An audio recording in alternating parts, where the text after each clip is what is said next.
What's up? What it do, you guys? It's your girl, Ash Brown. This is the Ash Brown Uncensored Show. You know, I talk about a little bit of anything here. It's just random. It may be just what's on the top of the dome. It may be something reminiscent of yesteryear. You just never know. Now, right now, I just had to talk about my latest obsession. I won't even say obsession because it took me like 3 days to binge watch the whole season. What am I talking about? I'm talking about the latest sensation that has been sweeping the world. I can't even just say it's been sweeping the nation. It's been sweeping the world. It is Netflix's Bridgerton. It's brought to us by Shonda Rhimes. Yes, Shondaland. And it is an epic show. I love it. I love it, love it, love it, love it, love it. Really, really awesome show. I mean, I love shows that are back in olden times and showing different traditions and things of that nature. I really enjoy those type of pieces. Like, I used to watch Rain. I always loved Once Upon a Time. And stories like that go back, you know, and the costuming is all like really elaborate and just really big. But I will say this show in particular really struck me because it was from Shonda Rhimes. And anyone who watches and checks out any of her shows, you know that she has some really gripping stories. Some stories that are just, they're gripping, they're outlandish, they're going to make you think, but also they're going to have you glued to the TV. You know, look at her resume, Grey's Anatomy, Scandal, How to Get Away with Murder. All of those were just amazing shows. And Shonda, from what I understand, she made her exit from ABC. So we're going to see less of her programming on ABC. And thank God for that, because there's going to be more of it on Netflix and other services. So I'm super excited about that and how many other shows that she's got coming. But back to Bridgerton. Bridgerton Hour. I don't want to tell you guys a story because if I tell you it, that just kind of spoils the fun of it. But I will say the dialogue is really awesome. The costuming is impressive. The attention to detail, the hairstyles, everything is just top notch. And I didn't have a problem watching this particular program, mostly because all of the people of color, all of the minority people that are in it, they all had like a title of some sort. So they weren't just, the servant or the slave or whatever the case is. No, they actually had titles. They actually had their own money.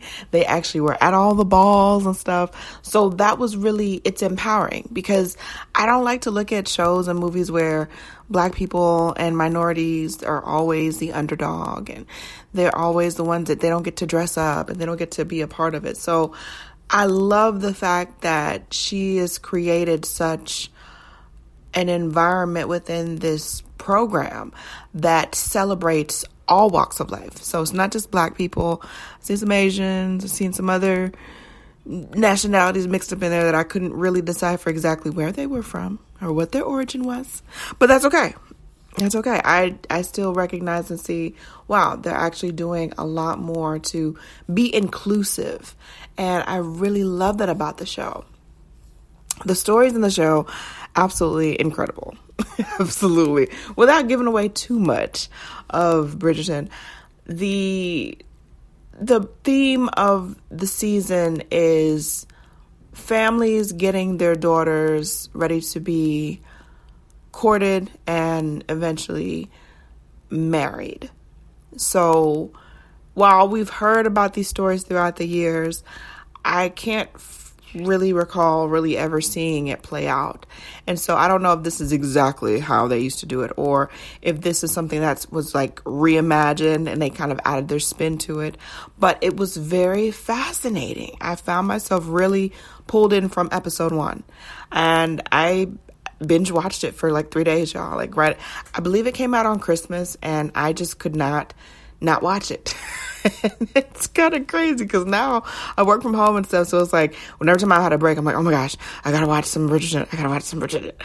And I absolutely loved it. I love these timepiece settings. It really was just amazing. And the costuming, just so elaborate, just so beautiful. The language, the themes, the stories that are told within stories. Incredible. Absolutely incredible. A lot of it, I could see how some people could really relate to things of this nature and be, like, oh my gosh, I could see that happening in someone's past. And there's just, I'm sorry, y'all. My bad. I need to take my behind to bed soon. But there were just a lot of stories within stories. And I'll tell you a little something else too. Okay, I'm not giving anything away. Nothing that you're not going to find out on your own. But there is, like, I guess the Wendy Williams of that era is a woman called Lady Whistledown. And Lady Whistledown knows all of the drama, all of the gossip, all of the stuff that people, this is before, you got to remember, this is before internet. This is way before telephone. So Lady Whistledown actually has a newsletter that distributes like every week or something.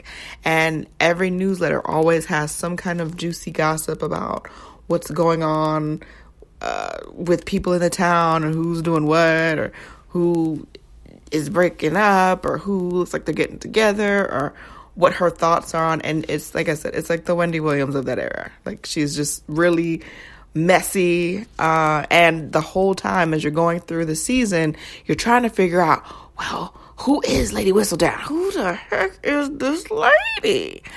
And by the end, you actually have a clear indication of who Whistledown is. In my theory, I don't think Whistledown is one person. They let us to believe that, oh, this person was Whistledown.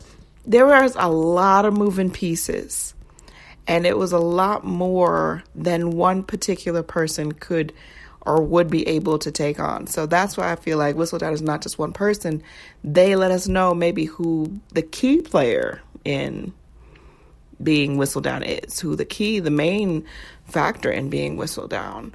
But there's more. I just have a feeling there's more. There's a lot more to the puzzle. There's a lot more to it. The Duke of Hastings, he's gotten a lot of attention. Yes. And for the first episode, like, I kept squinting and looking at him because he reminded me of Jesse Williams. I think it's Jesse Williams from Grey's Anatomy. Same facial structure, same hair structure. They look like they're probably about the same height. But I could tell, like, I was like, okay, no, he's a little bit younger than Jesse. Jesse's a little bit older. This guy, a little bit fresher of a look, a little bit fresher of a face, but could absolutely play his brother in a movie. Like, if they pair them up as, like, family, they got it. It's already there. He was absolutely eye candy. I mean, that's just going and saying the obvious of it. But he was absolutely eye candy. And his story is interesting as well. So there's a lot of layers to the person that he is. Daphne is the main character that's focused on. And she just, it makes you question sometimes people's motives for things. It just makes you question. But she is one of those that I kind of wanted to, like, throw her through the TV or something a couple times, because she was doing some stuff that I was like, you know what, Daphne, you could have not did that. You could have kept that. You know what, you didn't need to do that. Why did you do that? That was not a smart thing to do. So you're going to have a couple of those moments as you're watching it, as far as, maybe Daphne is not as bright as we thought that she was. There are a host of supporting casts that are around, and I believe that everyone played their role play the role quite well. And I thoroughly enjoyed this season.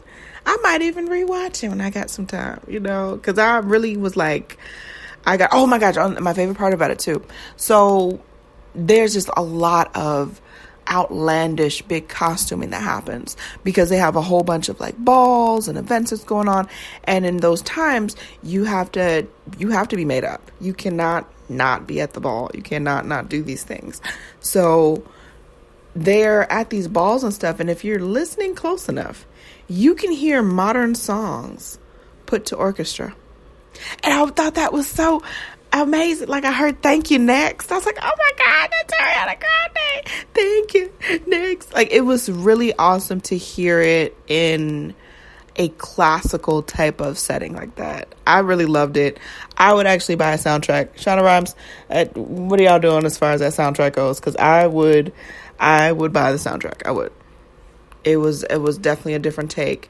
Overall, love the series. You're gonna have parts in it where it's kind of like, this is questionable, Ash. Overall, great series. I loved it. Maybe you'll love it. I say give it one episode. If it doesn't hit you or strike you on the first episode, then yeah, it ain't for you. But I don't know, if you like a good watch, if you really like a good watch, I think that first episode is really going to pull you in. So that's basically what I got to say for today. I love you guys. Thank you so much for your love and support. It's been a crazy transition with everything that's been going on, and everyone has been showing me love and support. I thank you. I love you.